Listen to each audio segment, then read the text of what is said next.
Yeah, you say you have standards. Yeah, you say you know your worth, right? Yeah, you say you'll never let them treat you like that again or someone treat you poorly like that again. But here you are, still entertaining disrespect.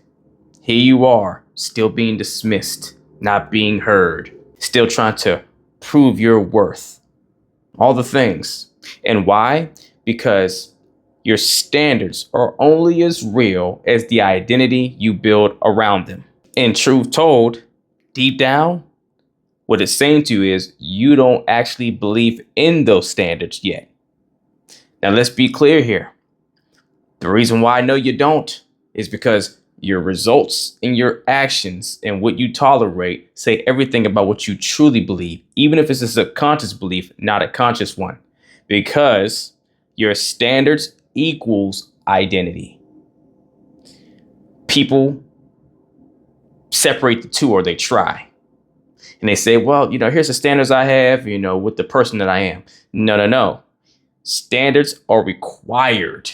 What you deem you require to live as a healthy, happy, whole human being, which means if you're not experiencing the world, life, and what have you in a way that resonates with who you see yourself as and what makes you be vibrant and feel fulfilled in life, then you are not living at your standard.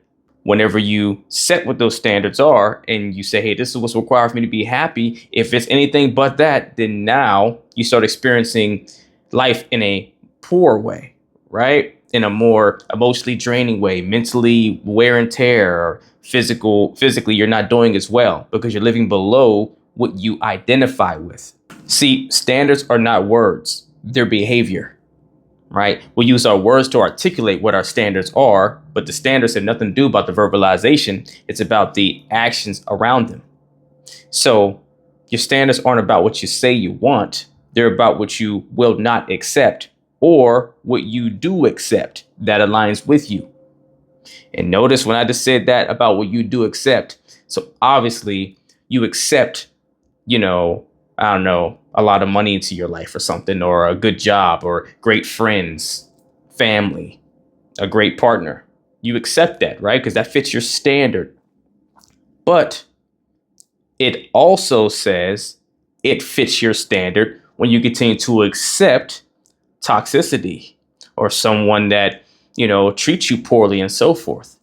Because even if it's not a conscious thing, of course, logically, you would say, nah, this isn't my standard. This doesn't make sense. And of course, right, who's going to say they really want to have someone that mistreats them? No one would. But the fact that you continue to accept it, because you can change it and deny access, right? You can say, no, I'm not accepting this any longer and walk away. But if you haven't, it's because subconsciously, this is marinating with your standards. Even though when logically and consciously, that's not what you would ever say that you wanted. So if you keep folding on the standards that you say you have, what it's telling you is you haven't fully embodied the values that fuel that standard. And why? Because as humans, whether we like it or not, we will always operate in accordance to how we self-identify. Even if that self-identification is not the one we would consciously say is who we are. You can't fight it. It's what being means. And so until you are being what you project to the world and say that you are, you're not that thing. You don't live by what you claim. You live by what you believe you deserve. It is a big difference. And this is what people don't understand when it comes to the conscious and subconscious mind. That is such a crucial thing that I'm always trying to make sure my clients understand and learn, which is our conscious brain has an amazing ability to accept and reject new ideas. It can play with all the thoughts. It can do all the things. And it's usually the space we operate in because we're consciously aware of it, right? But it's the subconscious where all the real magic happens. See, your subconscious has no ability to reject anything you give it or that you want to tell it. It accepts anything you show to it, but it would only accept the things that you show to it consistent enough with enough emotional backing behind it to where it goes, oh, you really believe this? Got it. We will embrace it. I'll take it in. But here's the thing about the subconscious. It's not as malleable as the conscious brain, but once something is impressed on it enough and you give it the same information over and over again to where it starts to say, okay, this must be accurate.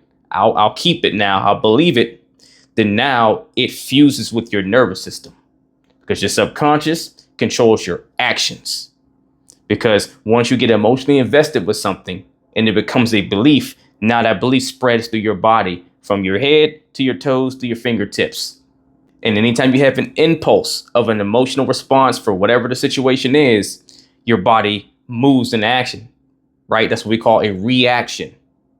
That's that fight, flight, freeze response. That's why, it's hard for people to judge folks, or you can't condemn someone for how they react in a really traumatic experience. And maybe someone's out here, if they're harming people, or maybe a bus is about to come and crash through a bench where people are sitting on it, and whether someone tries to save someone next to them or not, people don't blame them because you never know what you're going to do in that moment of fight, flight, or freeze, because it's all pre-wired from how you've been living and what your belief systems are and all the things, right? But that's more of the reflex than it is conscious thought. But that reflex is governed by your true belief system you've conditionally put into yourself consistently over time. So you keep getting hurt in your relationships because you don't identify with the standard that you have towards relationships yet. You say, I want a man or a woman that will respect me. But the moment disrespect shows up, you explain it away. You give reasons why you haven't walked yet. You make it all make sense. Maybe we have kids together, or, maybe I'm not in the best financial position. All these things you will tell yourself when, if it came down to it and someone was threatening your life with putting, something to your head and saying, hey, I'm going to end you if you don't do something about it, you would probably get resourceful and figure something out. Not saying it would be the best of decisions, not saying it would be the greatest circumstance or greatest outcome or the best position to be in, but you would be out of that current situation you're in and trying to figure out how to move on from your new situation, right? But we don't do that. We use this amazing brain we have to find supporting reasons to not stand on something we claim we believe in a standard. This is why you say, I want someone consistent, but you still chase half effort connections, right? To where you're always getting less than what you actually deserve or want. And it's not because you're weak. It's none of that. It's because your emotional identity is still attached to old versions of love or inaccurate versions of love. See, standards aren't rules. They're reflections, and they reflect what you think love should feel like. So if you grew up in chaos, you crave intensity. If you didn't have emotional safety, then you don't know how to recognize it. So therefore, you don't know how to require it. And see, the answer is not that you need to have more standards or raise the bar so high you're not having high enough standards and all these things. No, what you need is to become a person who feels extremely unsafe without standards. Meaning, whenever you don't stand on what you say is a standard, you should feel completely out of your skin. It should feel cringy and just the most awkward, uncomfortable feeling ever, to where you would never abandon your standard or flex on it or make excuses for someone that's not living to your standard. You'll stand on your standard and you'll walk away if it needed to be that.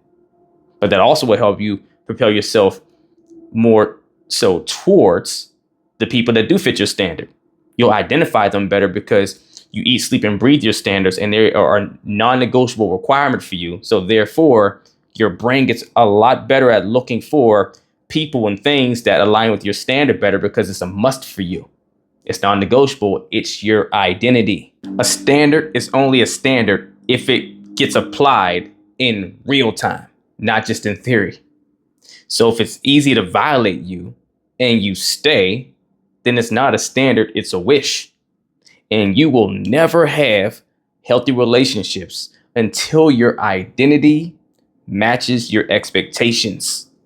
See, we want to get in the habit of trading expectation for appreciation in our relationships with our partners.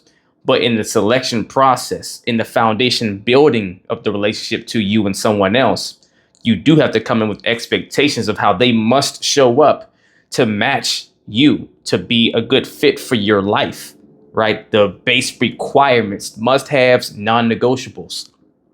After that's been accomplished, then you have to still be human. Let them have flaws like you're going to have flaws, right? And focus more on the appreciation of them more than the expectation of them, as long as they fit the base requirements, right? That's the only time you have to lean on expectations, because if you don't require that, then you're effectively signing up for something or a relationship where you may be very unhappy because someone's living well below what you require to be happy. So what do we do now?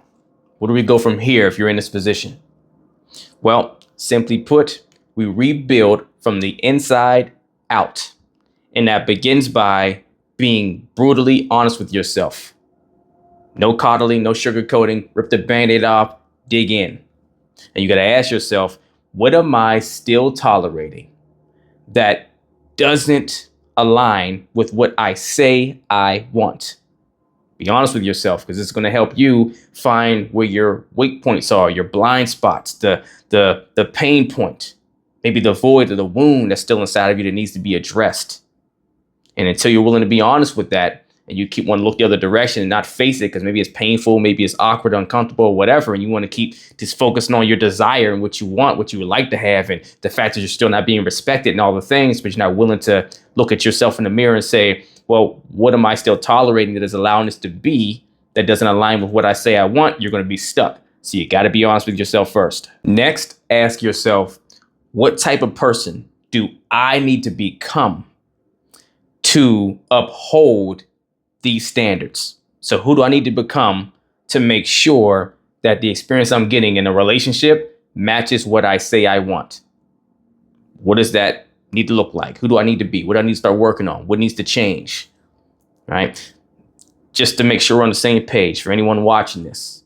There is no easy way out of this. You have to go through the work. You have to put the effort in. You have to stay disciplined. You have to show up consistently. Right? Tons of people want to get better results. They want to stop going through the pain and all of the toxicity that they're in, but they're not willing to really dig in and do the work. And the hardest part of the work is your change. Tearing down the floorboards of what you have been all this time and rebuilding it into who you actually say you want to be. Right? So who does that person need to be? Get that person down on paper. Want to be as detailed as possible to the best of your ability, so you can know every nook and cranny of where you need to show up and make adjustments. Then after you get that person down on paper, who you need to be, it's time to start being that person. You have to move into the being, right? So that means you have to make a rule to yourself that you are only going to, from this day forward, take actions that allows you to operate as that version of yourself that you have on paper. It's the only way that person becomes a reality. You have to play that role of them. But it's not you being fictitious. It's what you truly believe in, right? On paper that you're going to embody now, right? And this is before you get back into another relationship or you get back to dating intentionally and all that stuff. So you're going to have to suppress some of those desires and say no to yourself so you can give yourself time to go in that construction site. And if you're caught it there, what that's saying to you, if you're in a relationship currently to where you're being disrespected and there's all this toxicity, you got to walk away. No sugarcoating. Leave. If you can't talk through it with your partner, get on the same page, voice your concerns about what you need and how you're not happy and why, right? And they're not willing or not able to work with you and make things better, then you got to go, right? Because it's going to be much harder to try to rebuild this new you while in that relationship anyways, because that person most likely fell in love with and got attached to the old version of you that you're trying to move away from. You don't get love at the standards you project. You get love at the identity you embody, because that's actually your true standards. So if you need help learning how to really rebuild your standards, i.e. rebuilding your identity so you can embody the standards that will attract and only get you the results you want, and make sure you don't accept the results you don't want, then email or DM me the word coaching and we will get to work. as long as you are truly ready to put that work in. Let's get it.